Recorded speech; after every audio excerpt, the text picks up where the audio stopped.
ನಿಮಗೇನಾಗಿದೆ? ಎಲ್ಲ ಚೆನ್ನಾಗಿದ್ದೀರ ತಾನೆ? ಎಲ್ಲದರಲ್ಲೂ ಪರ್ಫೆಕ್ಟ್ ಆಗಿದ್ದೀರ ತಾನೆ? ಆರೋಗ್ಯವಾಗಿದ್ದೀರ ತಾನೆ? ಹಾಗಿದ್ಮೇಲೆ ಯಾಕೆ ಸೋಮಾರಿತನ? ಯಾಕೆ ಗೊತ್ತಾ? ಇದೊಂದು ಮಿರರ್ ಅಫರ್ಮೇಷನ್. ಪೀರಿಯಡ್ಸ್ ಆದಾಗ ಹೊಟ್ಟೆ ನೋವು ಬರ್ತಾ ಇತ್ತು. ಬೇಕಾದ್ರೆ 10ರಲ್ಲಿ 8 ಜನಕ್ಕಾದ್ರೂ ಇದು ಸಕ್ಸಸ್ ಆಗೇ ಆಗುತ್ತೆ. ಯಾಕೆ ಮಾಡಿದ್ರೆ ಖಂಡಿತ ನಿಮಗೆ ಅದ್ರದ್ದು ಎಫೆಕ್ಟ್ ಏನೂ ಗೊತ್ತಾಗಲ್ಲ. ಈಗ ನಿಮಗೂ ಹಸ್ಬೆಂಡ್ಗೂ ಒಂದು ಜಗಳನೇ ಆಗಿರುತ್ತೆ ಅಂತ ತಿಳ್ಕೊಳ್ಳಿ, ಅದು ಬೇರೆ ಥರ ಪ್ರಾಬ್ಲಮ್ ಆಗುತ್ತೆ. ನಿಮ್ಮ ಹತ್ರ ಈ ಥರ ಒಂದು ಕ್ಲಿಪ್ಪಿಂಗ್ ತೆಗೆಯೋದಕ್ಕೆ ಎಷ್ಟು ಸರ್ಕಸ್ ಮಾಡ್ತಾ ಇದ್ದೀವಿ ಗೊತ್ತಾ? ನಾವು ದಪ್ಪ ಇದ್ದೀವಿ, ಸಣ್ಣ ಇದ್ದೀವಿ, ಮತ್ತು ನೋಡೋಕ್ಕೆ ಹಂಗಿದ್ದೀವಿ ಹಿಂಗಿದ್ದೀವಿ, ಅದೆಲ್ಲ ಒಂದು ಮ್ಯಾಟ್ರಿ ಅಲ್ವೇ ಅಲ್ಲ.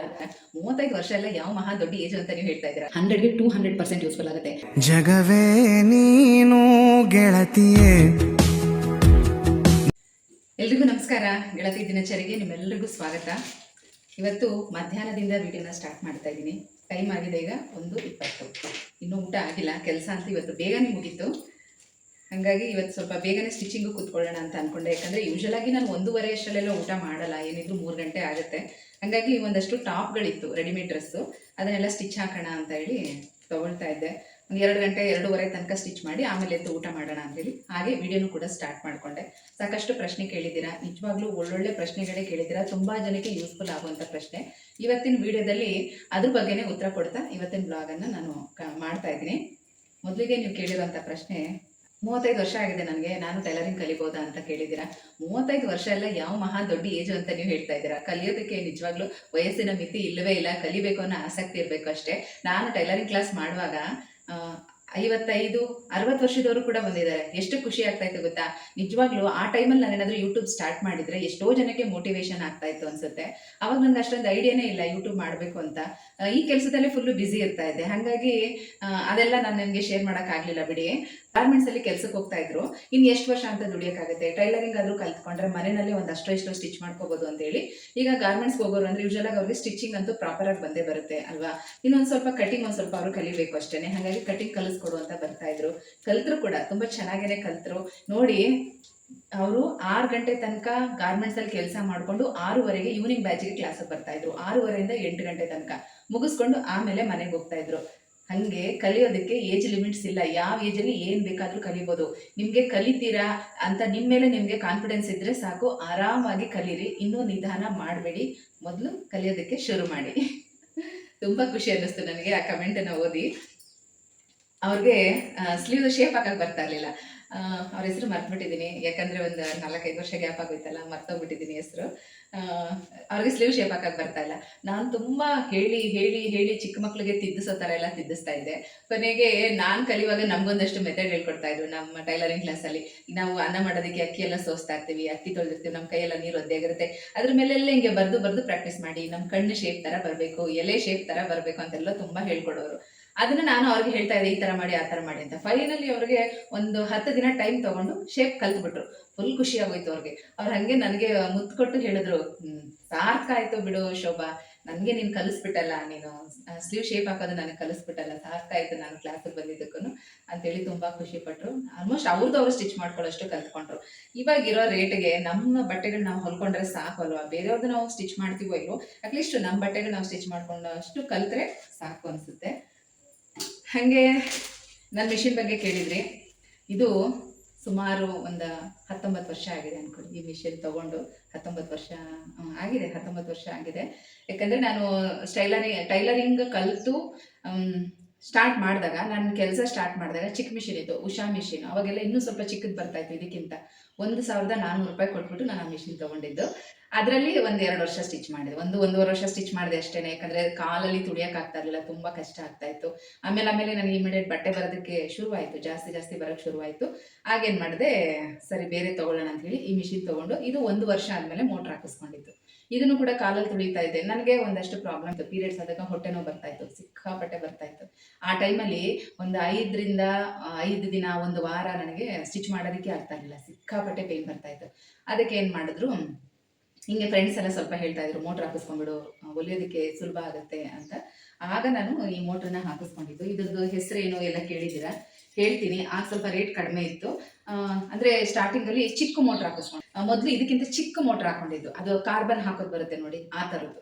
ಪೆನ್ಸಿಲ್ ಥರ 2 ಇಷ್ಟಿಷ್ಟು ಉದ್ದ ಇರುತ್ತೆ, ಅದಕ್ಕೆ ಸ್ಪ್ರಿಂಗ್ ಇರುತ್ತೆ, ಅದನ್ನು ಹಾಕಿ ಸ್ಟಿಚ್ ಮಾಡೋದು. ಅದು ಬೇಗ ಸೌದೋಗ್ಬಿಡ್ತಾ ಇತ್ತು. ಆಮೇಲೆ ಮತ್ತೆ ತುಂಬ ಶಬ್ದ ಬರುತ್ತೆ ಅದು. ಕಾರ್ಬನ್ ಹಾಕಿ ಹೊಲಿಯೋದು ತುಂಬ ಶಬ್ದ ಬರುತ್ತೆ. ಆಮೇಲೆ ಅಂಗಡಿಯವರು ನನಗೆ ಸಜೆಸ್ಟ್ ಮಾಡಿದ್ರು ಈ ಥರ ಮೋಟ್ರ್ ತೊಗೊಳ್ಳಿ, ಇದು ನಿಮಗೆ ಸೌಂಡು ಕಡಿಮೆ ಬರುತ್ತೆ ಮತ್ತು ತುಂಬ ವರ್ಷ ಬಾಳಿಕೆ ಬರುತ್ತೆ ಅಂತ. ಅದು ಬಂದು ಕಾರ್ಬನ್ ಹಾಕಿ ಯೂಸ್ ಮಾಡ್ತೀವಲ್ಲ, ಅದು ಒಂದು 600 ರೂಪಾಯಿ ಏನಾಯಿತು, 500-600 ರೂಪಾಯಿ ಅಷ್ಟೇ ಇದ್ದಿದ್ದು. ಇದು ಆಗ ತೊಗೊಂಡಿದ್ದು 1200 ರೂಪಾಯಿ ಈ ಮೋಟ್ರ್ ತೊಗೊಂಡಿದ್ದು. ಇವಾಗ ಸ್ವಲ್ಪ ಜಾಸ್ತಿ ಆಗಿದೆ ಬಿಡಿ, 1600ರಿಂದ 1800 ರೂಪಾಯಿ ತನಕ ಆಗಿದೆ. ಬಟ್ ತುಂಬ ಚೆನ್ನಾಗಿ ಬಾಳಿಕೆ ಬಂದಿದೆ ನನಗೆ. ಒಂದು 15 ವರ್ಷ ಆಯಿತು ಅಂದ್ಕೊಳ್ಳಿ ಈ ಮೋಟ್ರ್ ತೊಗೊಂಡು. ತುಂಬ ಚೆನ್ನಾಗಿ ಬಾಳಿಕೆ ಬಂದಿದೆ. ಅಷ್ಟು ವರ್ಷದಿಂದನೂ ಇದು ಒಂದೇ ಮಿಷಿನಲ್ಲೇ ನಾನು ಸ್ಟಿಚ್ ಮಾಡ್ತಾ ಇರೋದು. ಇವತ್ತಿಗೂ ಕೂಡ ಅಷ್ಟೇ, ಇದು ಒಂದೇ ಮಿಷಿನೇ, ನಾನು ಬದಲಾಯಿಸಕ್ಕೆ ಹೋಗಿಲ್ಲ. ಹಂಗೋ ಸುಮಾರು ಜನ ಹೇಳಿದ್ರು ಜುಕ್ಕೆ ಮಿಷಿನು ಅದು ತೊಗೊಳ್ಳಿ ಚೆನ್ನಾಗಿದೆ ಅಂತ. ನಮ್ಮ ವಿವರ್ಸ್ ಒಬ್ರು ಹೇಳ್ತಾ ಇದ್ರು, ಮಂಜುಳಾ ಅಂತ, ಅವರು ಹೇಳ್ತಾ ಇದ್ರು ನನ್ನ ಹತ್ರನೇ ಜುಕ್ಕಿ ಮಿಷಿನೇ ಇದೆ, ಆದರೂ ನನಗೆ ಒಂದು ಬ್ಲೌಸ್ನ ಸ್ಟಿಚ್ ಮಾಡೋಕ್ಕಾಗಲ್ಲ ಅಂತ. ಅದೇನು ಗೊತ್ತಾ, ನಿಮ್ಮ ಮೇಲೆ ನಿಮಗೆ ಮೊದಲು ಕಾನ್ಫಿಡೆನ್ಸ್ ಬರಬೇಕು, ನಾನು ಮಾಡ್ತೀನಿ, ನನ್ನ ಕೈಲಿ ಆಗುತ್ತೆ ಅಂತ. ನಿಮಗೆ ಈ ಥರ ಕಾನ್ಫಿಡೆನ್ಸನ್ನು ಯಾವುದೇ ಪೂಜೆ ಮಂತ್ರ ಹೇಳಿ ಬರ್ಸೋದಕ್ಕಂತೂ ಸಾಧ್ಯ ಇಲ್ಲ, ಅದು ನಿಮ್ಮ ಒಳಗಿಂದನೇ ಬರಬೇಕು.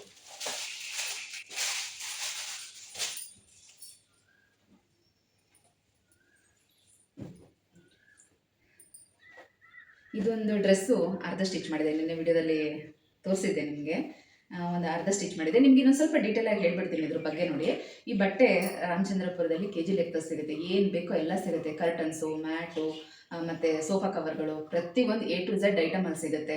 ಬ್ಲ್ಯಾಂಕೆಟ್ಗಳು, ಪಿಲ್ಲೋ ಕವರ್ಸು, ಬೆಡ್ಶೀಟ್ಗಳು, ಪ್ರತಿಯೊಂದು ಸಿಗುತ್ತೆ. KG ಲೆಕ್ಕದಲ್ಲೂ ಸಿಗುತ್ತೆ, ಪೀಸ್ ಲೆಕ್ಕದಲ್ಲೂ ಸಿಗುತ್ತೆ. ಟಾನಲ್ಲಿ ಕಟ್ ಮಾಡಿಸ್ಕೊಂಡು ತೊಗೊಂಡು ಯೂಸ್ ಮಾಡ್ಬೋದು. ಬ್ಲೌಸ್ ಪೀಸು, ಸ್ಯಾರಿ, ಡ್ರೆಸ್ ಮೆಟೀರಿಯಲ್ಗಳು, ಗೌನ್ ಮೆಟೀರಿಯಲ್ಗಳು, ನೆಟ್ಟೆಡ್ ಪೀಸ್ಗಳು, ಮತ್ತು ಸ್ಯಾಟಿನ್ ಬಟ್ಟೆಗಳು, ಮತ್ತು ಈಗ ನಾವು ಲಾಂಗ್ ಫ್ರಾಕ್ಗೆಲ್ಲ ಕ್ಯಾನ್ ನೆಟ್ ಎಲ್ಲ ಹಾಕಿ ಸ್ಟಿಚ್ ಮಾಡ್ತೀವಲ್ಲ, A to Z tailoring material ಪ್ರತಿಯೊಂದು ಅಲ್ಲಿ ಸಿಗುತ್ತೆ. ನಾವು ಅಂಗಡಿನ ಓಡಾಡಿ ಹುಡ್ಕೊಂಡು ತೊಗೋಬೇಕಷ್ಟೇ. ತುಂಬ ಫ್ರೀ ಟೈಮ್ ಇದ್ದರೆ ಹೋಗಬೇಕು, ಯಾಕಂದರೆ ಹೋದಾಗ ಅಲ್ಲಿ ಒಂದೊಂದು ಅಂಗಡಿ ಒಂದೊಂದು ಥರ ರೇಟ್ ಇರುತ್ತೆ. ನಾವು ಒಂದ್ಸರಿ ಹೋಗಿದ್ದ ಅಂಗಡಿ ಇನ್ನೊಂದ್ಸರಿ ನಮಗೆ ಕನ್ಫ್ಯೂಸ್ ಆಗುತ್ತೆ, ನಾವು ಈ ಕಡೆನೇ ಹೋಗಿದ್ವಾ, ಎಲ್ಲಿ ಹೋಗಿದ್ವಿ ಅಂತ. ಹಾಗಾಗಿ ನೀವು ಸ್ವಲ್ಪ ಓಡಾಡಿ ವಿಚಾರಿಸ್ಕೊಂಡು ಬೇಕಾದರೆ ತೊಗೊಳ್ಳಿ, ಚೆನ್ನಾಗಿರುತ್ತೆ ಬಟ್ಟೆ. ಯಾಕಂದರೆ ನೆನ್ನೆ ವಿಡಿಯೋದು ತುಂಬ ಡೀಟೇಲಾಗಿ ಹೇಳೋಕ್ಕಾಗಿಲ್ಲ, ಅದೇ ತುಂಬ ಲೆಂತಿ ಇತ್ತಲ್ಲ ವಿಡಿಯೋ, ಅದಕ್ಕೆ. ಈಗ ಇದು ಅರ್ಧ ಆಗಿದೆ, ಆದರೆ ಇದನ್ನೇ ಕಂಪ್ಲೀಟ್ ಮಾಡಿಬಿಡ್ತೀನಿ. ಈ ಡ್ರೆಸ್ಗಳನ್ನ ಆಮೇಲೆ ಸ್ಟಿಚ್ ಹಾಕ್ತೀನಿ, ಯಾಕಂದರೆ ಇದು ಥ್ರೆಡ್ ಎಲ್ಲ ಸುತ್ತಿ ಇಟ್ಟಿದ್ದೀನಿ, ಹಾಗಾಗಿ ಇದನ್ನೇ ಸ್ಟಾರ್ಟ್ ಮಾಡಿಬಿಡ್ತೀನಿ. ನಾನಿವತ್ತು ಒಂದು ಟಾಪ್ನ ಸ್ಟಿಚ್ ಮಾಡ್ತಾ ಇದ್ದೀನಿ. ಇದರ ವಿಡಿಯೋ ನಿಮಗೆ ಸಪ್ರೇಟಾಗಿ ಶೇರ್ ಮಾಡ್ತೀನಿ. ಇದೇ ವಿಡಿಯೋದಲ್ಲೇ ಹಾಕಿದ್ರೆ ತುಂಬ ಲೆಂತಿ ಆಗುತ್ತೆ. ಕೆಲವು ಸಲ ನಮ್ಗನ್ಸುತ್ತೆ ಮನೇಲಿ ಯಾರು ನಮಗೆ ಇಂಪಾರ್ಟೆನ್ಸ್ ಕೊಡ್ತಾ ಇಲ್ಲ, ನಮ್ಮನ್ನು ತುಂಬ ನೆಗ್ಲೆಕ್ಟ್ ಮಾಡ್ತಾರೆ, ಯಾಕೆ ಹೀಗೆ ಮಾಡ್ತಾರೆ, ನಾನು ಇವ್ರಿಗೋಸ್ಕರ ಇಷ್ಟೆಲ್ಲ ಮಾಡ್ತೀನಿ, ಆದರೂ ನನ್ನನ್ನು ಯಾರೂ ಅರ್ಥ ಮಾಡ್ಕೊಳ್ಳಲ್ಲ, ನನಗೆ ಬೆಲೆ ಕೊಡಲ್ಲ ಅಂತ ತುಂಬ ಸಲ ಅನಿಸುತ್ತೆ. ಇದೇ ಯೋಚನೆಯಲ್ಲಿ ತುಂಬಾ ಡಿಪ್ರೆಸ್ ಆಗೋದು, ಟೆನ್ಷನ್ ಮಾಡ್ಕೊಳ್ಳೋದು, ನಾನು ಏನು ಮಾಡಿದ್ರು ಇವ್ರಿಗೆ ಇಷ್ಟ ಆಗಲ್ಲ, ನಾನು ಏನು ಮಾಡಿದ್ರು ಬೇಡ ಅಂತಾರೆ, ಇಂಥದ್ದೆಲ್ಲ ಯೋಚನೆಗಳು ಬರುತ್ತೆ. ಇದು ಸಹಜನೇ, ಕೆಲವು ಮನೆಗಳಲ್ಲಿ ಈ ರೀತಿ ಇರುತ್ತೆ.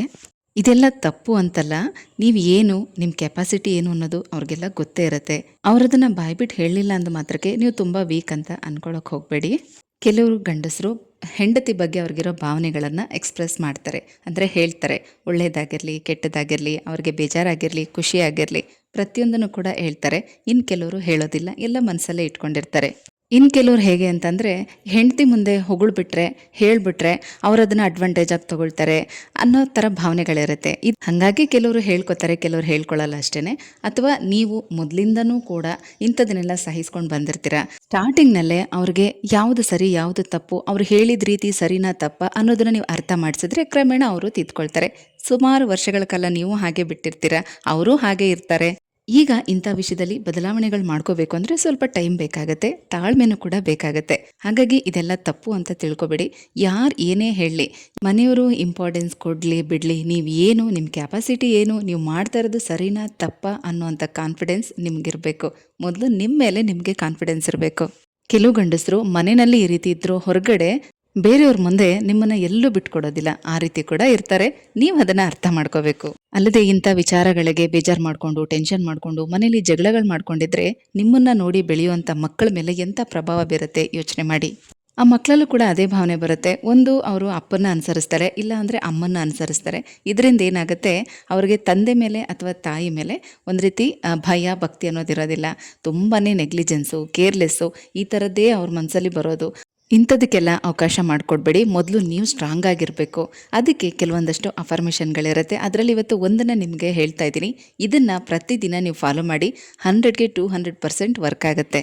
ಕೆಲಸ ಮಾಡೋಕ್ಕಾಗಲ್ಲ ಸುಮ್ಮನೆ ಕೂತ್ಕೊಳ್ತೀನಿ ಅಂತ ಹೇಳ್ತಿರಲ್ಲ, ಸುಮ್ಮನೆ ಕೂತಿರುವಾಗ ಫೋನ್ ತಾನೇ ನೋಡ್ಕೊಂಡು ಕೂತ್ಕೊಳ್ತೀರಾ? ಅದೇ ಫೋನ್ನ ಸ್ಪೀಕರ್ ಆನ್ ಮಾಡಿಕೊಂಡು ನಿಮ್ಗೆ ಏನು ಬೇಕೋ ಆ ಇಷ್ಟವಾದಂಥ ಮಾತು, ಕತೆ, ವಿಡಿಯೋ, ಸಾಂಗ್ ಅದನ್ನು ಕೇಳಿಸ್ಕೊಂಡು ನೀವು ಕೆಲಸ ಮಾಡ್ಬೋದಲ್ವಾ?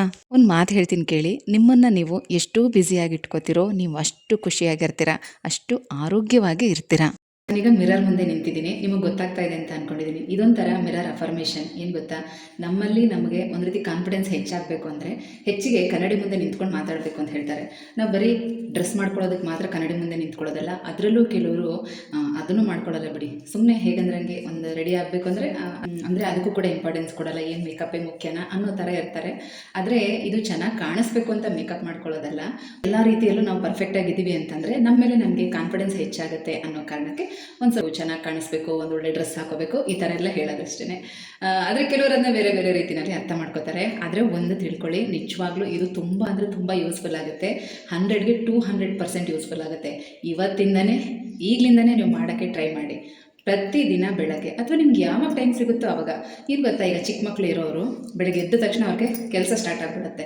ಮಕ್ಕಳನ್ನ ನೋಡ್ಕೊಳ್ಳೋದು, ಸ್ನಾನ ಮಾಡಿಸೋದು, ತಿನ್ನಿಸೋದು, ಅಡುಗೆ ತಿಂಡಿ, ಮನೆ ಕ್ಲೀನಿಂಗು, ಪೂಜೆ, ಹೀಗೆ ಕೆಲಸ ಇರುತ್ತೆ.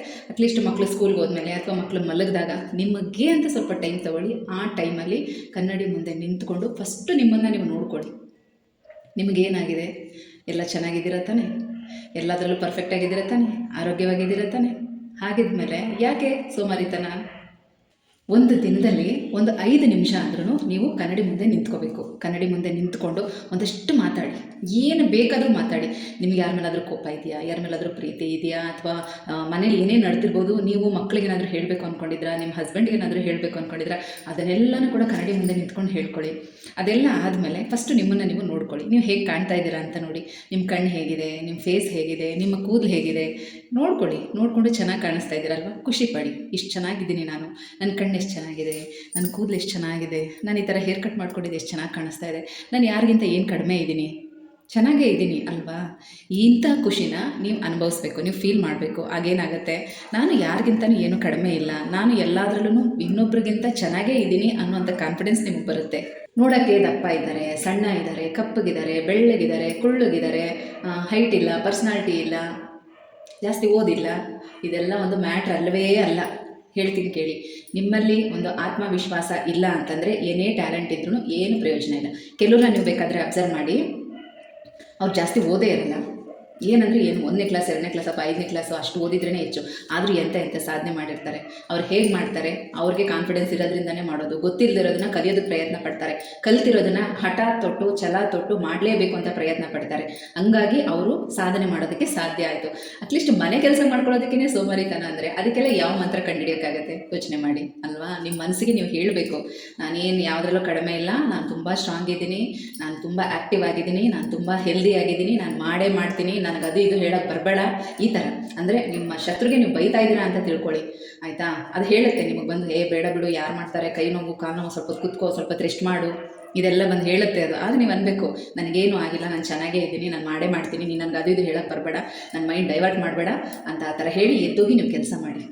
5-10 ನಿಮಿಷದಲ್ಲಿ ಆ ಕೆಲಸ ಮುಗಿಸ್ಬಿಡಿ. ನಿಮ್ಗೆ ಎಷ್ಟು ರಿಲ್ಯಾಕ್ಸ್ ಆಗುತ್ತೆ ಗೊತ್ತಾ? ಅದನ್ನು ನೀವು ಅನುಭವಿಸ್ಬೇಕು, ಆ ಫೀಲ್ನ ಅನುಭವಿಸ್ಬೇಕು. ಆವಾಗ ನಿಮ್ಗೆ ಅನಿಸುತ್ತೆ, ನಾನು ಎಂಥ ತಪ್ಪು ಮಾಡ್ತಾಯಿದ್ರಿ ನೀವು ಅಂತ. ಈ ಲೇಸಿನೆಸ್ ಹೋಗೋದಕ್ಕೆ ಯಾವುದೇ ಪೂಜೆ ಆಗಲಿ ಮತ್ತು ಮಂತ್ರ ಆಗಲಿ ಖಂಡಿತ ಇಲ್ಲ. ಇದನ್ನು ನಮ್ಮೊಳಗಿಂದ ನಾವೇ ತೊಗೋಬೇಕು, ನಮ್ಮನ್ನು ನಾವೇ ಮೋಟಿವೇಟ್ ಮಾಡ್ಕೋಬೇಕು. ಅದಕ್ಕೆ ಏನು ಮಾಡಬೇಕು ಅಂದರೆ ಪ್ರತಿದಿನ ಈ ಥರ ನೀವು ಕನ್ನಡಿ ಮುಂದೆ ನಿಂತ್ಕೊಂಡು ಮಾತಾಡಬೇಕು. ನಿಜ ಹೇಳ್ತೀನಿ, ಇದೆಲ್ಲ ನಮಗೆ ಯೋಗ ಕ್ಲಾಸಲ್ಲಿ ಹೇಳ್ಕೊಡ್ತಾ ಇದ್ರು. ನೀವು ಆ ಥರ ಮಾಡಿ ನೋಡಿ, ಖಂಡಿತ ನಿಮಗೆ ಸಾಧ್ಯ ಆಗುತ್ತೆ ಅಂತ. ಈಗ ಎಷ್ಟೋ ಸಲ ನೋಡಿ, ನಾವು ಮಾತಾಡುವಾಗ ನಮ್ಮ ಫೇಸಲ್ಲಿ ಎಕ್ಸ್ಪ್ರೆಷನ್ ಹೆಂಗಿರುತ್ತೆ ಅನ್ನೋದೇ ನಮಗೆ ಗೊತ್ತಿರಲ್ಲ. ಏನೋ ಒಂದು ಮಾತಾಡ್ತಾ ಇರ್ತೀವಿ, ಆದರೆ ಕನ್ನಡಿ ನೋಡ್ಕೊಂಡು ಮಾತಾಡುವಾಗ ಅಯ್ಯೋ ನಾನು ಹಿಂಗಂದರೆ ಈ ಥರ ಬರುತ್ತಾ, ನಾನು ಇದು ಸ್ವಲ್ಪ ಬೇರೆ ಥರ ಮಾತಾಡೋಣ, ಸ್ವಲ್ಪ ಬೇರೆ ಥರ ನಗೋಣ, ನಾನು ಇನ್ನೂ ಚೆನ್ನಾಗಿ ಕಾಣಿಸ್ತೀನಿ, ಆ ಥರ ಅಂತ ಫೀಲ್ ನಮಗೆ ಬರುವಾಗ ಒಂದು ರೀತಿ ಕಾನ್ಫಿಡೆನ್ಸ್ ಹೆಚ್ಚಾಗುತ್ತೆ. ಎಲ್ಲ ಕೆಲಸದಲ್ಲೂ ನಾವು ಚೆನ್ನಾಗಿರ್ತೀವಿ, ಪರ್ಫೆಕ್ಟ್ ಆಗಿರ್ತೀವಿ. ನಾನು ಅದನ್ನು ಹೇಳ್ತಾ ಇದ್ದೀನಿ. ಈ ರೀತಿ ಮಿರರ್ ಅಫರ್ಮೇಷನ್ನ ಮಾಡಿ, ಖಂಡಿತ ಸಕ್ಸಸ್ ಆಗುತ್ತೆ. ಅದು ಬೇಕಾದ್ರೆ 10ರಲ್ಲಿ 8 ಜನಕ್ಕಾದ್ರೂ ಇದು ಸಕ್ಸಸ್ ಆಗೇ ಆಗುತ್ತೆ. ಪ್ರತಿದಿನ ನೀವು ಊಟ, ನಿದ್ದೆ, ನಿಮ್ಮ ರೊಟೀನ್ ಎಲ್ಲ ಹೇಗೆ ಮಾಡ್ತೀರೋ ಅದರಲ್ಲಿ ಇದು ಒಂದು ಅಂತ ತಿಳ್ಕೊಂಡು ಮಾಡಬೇಕು. ಅದನ್ನು ಬಿಟ್ಟು ಏನೋ ಒಂದು ಹೊಸದಲ್ಲಿ ಒಂದು ಹುಮ್ಮಸ್ಸಲ್ಲಿ ಒಂದು 4 ದಿನ ಮಾಡೋದು, ಆಮೇಲೆ ಸುಮ್ಮನೆ ಆಗ್ಬಿಡೋದು, ಆ ಥರ ಮಾಡಿದ್ರೆ ಖಂಡಿತ ನಿಮಗೆ ಅದರದ್ದು ಎಫೆಕ್ಟ್ ಏನೂ ಗೊತ್ತಾಗಲ್ಲ. ನಾನು ಸ್ಟಾರ್ಟಿಂಗಲ್ಲಿ ತುಂಬ ಮಾಡಿದ್ದೀನಿ. ತುಂಬ ಬೇಜಾರಾದಾಗ, ಒಂದೊಂದ್ಸಲ ಏನಾದರೂ ಅಂದ್ಕೊಂಡಿದ್ದಾಗದೇ ಇದ್ದಾಗ ಯಾರ ಮುಂದೆ ಹೇಳ್ಕೊಳ್ಳೋದು, ಹೀಗೆ ನಿಂತ್ಕೊಂಡು ಕನ್ನಡಿ ಮುಂದೆ ಹೇಳ್ಕೊಳ್ಳೋದು, ಹಿಂಗಾಯ್ತಲ್ಲ ಹಂಗಾಯ್ತಲ್ಲ, ಹಿಂಗೆ ಮಾಡಬಾರ್ದಾಗಿತ್ತು ಈಗ ನಿಮಗೂ ಹಸ್ಬೆಂಡ್ಗೂ ಒಂದು ಜಗಳನೇ ಆಗಿರುತ್ತೆ ಅಂತ ತಿಳ್ಕೊಳ್ಳಿ. ಅದನ್ನ ಫೇಸ್ ಟು ಫೇಸ್ ನಿಮ್ಮ ಯಜಮಾನ್ರ ಹತ್ರ ನಿಮ್ಮ ಕೈಲಿ ಹೇಳೋಕ್ಕಾಗಲ್ಲ. ಕನ್ನಡಿ ಮುಂದೆ ನಿಂತ್ಕೊಂಡು ಹೇಳಿ, ನಿಮ್ಮ ಮನಸ್ಸಲ್ಲಿ ಅದನ್ನು ಹೊರಗಡೆ ಹಾಕ್ಬಿಡಿ. ಈಗ ಯಾರಾದರೂ ಫ್ರೆಂಡ್ ಹತ್ರನೋ ಪರಿಚಯದವ್ರ ಹತ್ರನೋ ಹೇಳ್ಕೊಂಡ್ರೆ ಅದು ಬೇರೆ ಥರ ಪ್ರಾಬ್ಲಮ್ ಆಗುತ್ತೆ. ನಿಮ್ಮ ಹತ್ರನೇ ನೀವು ಹೇಳ್ಕೊಂಬಿಟ್ರೆ ಒಂದು ರೀತಿ ಹೆಂಗಿರುತ್ತೆ ಗೊತ್ತಾ, ನೀವು ಯಾವ ಥರ ಫೀಲ್ ಮಾಡಿ ಅಂದರೆ ನಿಮ್ಮ ಮನಸ್ಸಾಕ್ಷಿ ಜೊತೆ ನೀವು ಮಾತಾಡ್ತಾ ಇದ್ದೀರಾ ಅಂತ ಫೀಲ್ ಮಾಡ್ಕೊಳ್ಳಿ. ಎಲ್ಲನೂ ಅದು ಕೇಳ್ಕೊಳ್ಳುತ್ತೆ, ನಿಮಗೆ ಒಂದು ಒಳ್ಳೆ ಸೊಲ್ಯೂಷನ್ ಸಿಗುತ್ತೆ, ಮನಸ್ಸು ಹಗರ ಆಗುತ್ತೆ, ಫ್ರೀ ಬರ್ಡ್ ಥರ ಇರ್ತೀರ. ಖಂಡಿತ ಇದನ್ನು ನೀವು ಟ್ರೈ ಮಾಡಿ. ಈಗ ಟೈಮ್ ಆಗಿದೆ 4 ಗಂಟೆ. ನಿಮಗೆಲ್ಲ ಗೊತ್ತು, ನಮ್ಮ ಮನೆ ಪಕ್ಕದಲ್ಲಿ ಕನ್ಸ್ಟ್ರಕ್ಷನ್ ನಡೀತಾ ಇದೆ. ವರ್ಕರ್ಸ್ಗೆ ಟೀ ಮಾಡಬೇಕು. ಅದಕ್ಕೆ ಸ್ಟಿಚಿಂಗ್ ಕೆಲಸ ಅರ್ಧಕ್ಕೆ ಬಿಟ್ಟು ಎದ್ದು ಬಂದಿದ್ದೀನಿ. ಹೀಗೆ ನೋಡಿ, ನಮಗೆ ಇಷ್ಟ ಇರುತ್ತೋ ಬಿಡುತ್ತೋ, ನಮ್ಮ ಕೈಲಿ ಆಗುತ್ತೋ ಇಲ್ವೋ, ಪ್ರತಿದಿನದ ನಮ್ಮ ರೊಟೀನ್ ಏನಿರುತ್ತೆ ನಾವು ಅದನ್ನು ಮಾಡ್ಕೊಂಡು ಹೋಗಲೇಬೇಕು. ಸ್ಟಿಚಿಂಗ್ ಮಾಡ್ತಾ ವಿಡಿಯೋ ಮಾಡ್ತಾ ಮನೆ ಕೆಲಸದ ಜೊತೆಗೆ ಕೆಲವೊಂದಷ್ಟು ನನಗೆ ಅಂತ ನಾನು ಕೂಡ ಟೈಮ್ ಕೊಟ್ಕೊಳ್ತೀನಿ. ಕೆಲವರೆಲ್ಲ ಹೇಳ್ತಾರೆ, ಒಬ್ಬರೇ ಹೇಗಿರೋದು ಮನೇಲಿ, ಒಬ್ಬರೇ ಹೇಗೆ ಟೈಮ್ ಪಾಸ್ ಮಾಡೋದು ಅಂತ. ಒಂದು ಫೋನ್ ಇದ್ದರೆ ಖಂಡಿತ ನಮ್ಗೆ ಯಾರು ಜೊತೆಗಾರರು ಬೇಡ ಅಂತ ಅನಿಸುತ್ತೆ ಅಲ್ವಾ? ನಮಗಿಷ್ಟವಾದಂಥ ಸಾಂಗ್ ಕೇಳಿಕೊಂಡು, ನಮಗಿಷ್ಟವಾಗಿರೋಂಥ ಸ್ಟೋರಿಗಳನ್ನ ಕೇಳಿಕೊಂಡು ನಾವು ಕೆಲಸ ಮಾಡ್ಕೊಳ್ತಾ ಹೋದರೆ ಟೈಮ್ ಪಾಸು ಆಗುತ್ತೆ, ನಮಗೆ ವಿಚಾರಗಳು ಕೂಡ ತಿಳಿಯುತ್ತೆ. ಕೆಲಸ ಮಾಡೋಕ್ಕಾಗಲ್ಲ ಅಂತ ಸುಮ್ಮನೆ ಕೂತ್ಕೋತೀವಿ, ಆದರೆ ಫೋನ್ ನೋಡೋಕ್ಕೂ ಮನಸ್ಸಿಲ್ಲ ಅಂತ ಸುಮ್ಮನೆ ಇರ್ತೀವ? ಖಂಡಿತ ಇಲ್ಲ. ಕೆಲಸ ಮಾಡ್ದಿರ ಫೋನ್ ನೋಡ್ಕೊಂಡು ಬೇಕಾದರೆ ಟೈಮ್ ಪಾಸ್ ಮಾಡಿಬಿಡ್ತೀವಿ ಅಲ್ವಾ? ಇದೊಂಥರ ಮಂತ್ರದಂಡ ಇದ್ದಾಗೆ. ಒಂದು ಸಲ ಅದನ್ನು ಕೈಲಿ ಹಿಡ್ಕೊಂಡ್ರೆ ಅದು ನಮ್ಮನ್ನು ಬಿಡೋದೇ ಇಲ್ಲ. ನಿಮ್ಮ ಜೊತೆ ಮಾತಾಡ್ತಾ ಟೈಮ್ ಹೋಗಿದ್ದೇ ಗೊತ್ತಾಗಿಲ್ಲ. ನೀವು ಕೇಳಿರುವಂಥ ಒಂದಷ್ಟು ಪ್ರಶ್ನೆಗೆ ಇವತ್ತಿನ ವಿಡಿಯೋದಲ್ಲಿ ಉತ್ತರ ಕೊಟ್ಟಿದ್ದೀನಿ. ನಿಮ್ಗೆಲ್ರಿಗೂ ಕೂಡ ಇದು ತುಂಬ ಯೂಸ್ಫುಲ್ ಆಗಿರುತ್ತೆ ಅಂತ ತಿಳ್ಕೊಳ್ತಾ ಮತ್ತೆ ಸಿಗ್ತೀನಿ.